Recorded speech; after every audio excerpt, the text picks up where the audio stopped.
Hey everyone, finished watching the next episode of Beetleborgs Brotherly Fright. The Magnivores bring out a new monster. This one's special. It's Super Noxic, Noxix's brother. He disguises as Hercules, door-to-door physical trainer. He goes to Hillhurst and offers to train the monsters. He puts the monsters through torturous exercise. The kids find an ID card in his gym bag and discover his true identity, Super Noxic.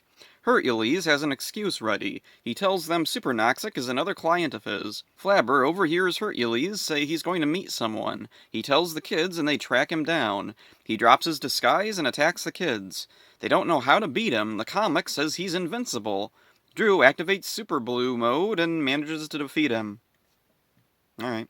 The kids go back to Hillhurst just in time to rescue the monsters from automated exercise bikes. The monsters are happy not to have to exercise, but Flabber comes in to be their new trainer. Wolfie pulls a plug off Flabber and he deflates, flying around the room like a balloon. This episode is pretty fun, and unique in that it introduces a relative of one of the main villains.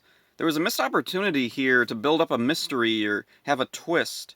We see Super Noxic turn into Hercules pretty early on, and I think they should have held back on that. This would add some tension to the scene where the kids find Super Noxic's ID card. I'm not sure why he has an ID card, though. I think someone behind the scenes just thought that was a funny idea. I'm curious how the logic works here.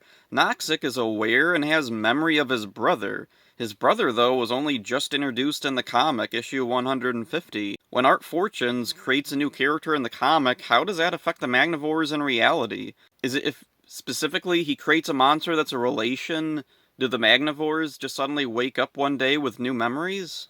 Probably overthinking it. Beetleborgs is just meant to be silly. Speaking of overthinking things, Noxic's brother, the creatively named Super Noxic, when in human disguise, gains a Schwarzenegger-esque accent. My name is Hercules, personal trainer to the stars, and I can whip you into shape in no time.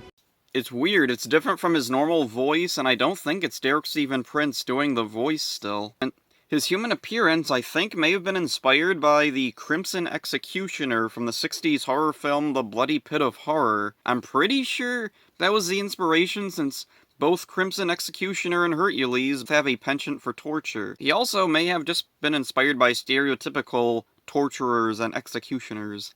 Hercules was played by Chip Holman. He had roles mostly in direct-to-video exploitation movies, and in 2000 was in a sci-fi movie, Star Force, which also starred Vernon Wells.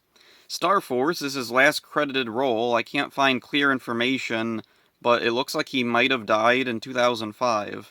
I really wish there was more known about the behind-the-scenes of Beetleborgs and the other Fox Kids Saban shows. They existed at a point in time before social media and were shot in California. Many one-off characters were probably played by people who didn't pursue acting as a career, so many actors involved have extremely limited information available. Super Noxic had a toy planned, but it was apparently cancelled for unknown reasons. This is so disappointing and ironic, considering of all the monsters that get toys, he was easily the coolest and most interesting one. I think there's only one episode to go before the big switch up to Season 2 happens. And I think Season 1 was pretty decent. There were some weak episodes in there, but for the most part, I think Beetleborgs did a good job holding its quality. So that's it for this one. Hope you enjoyed it. See ya. I've disarmed myself!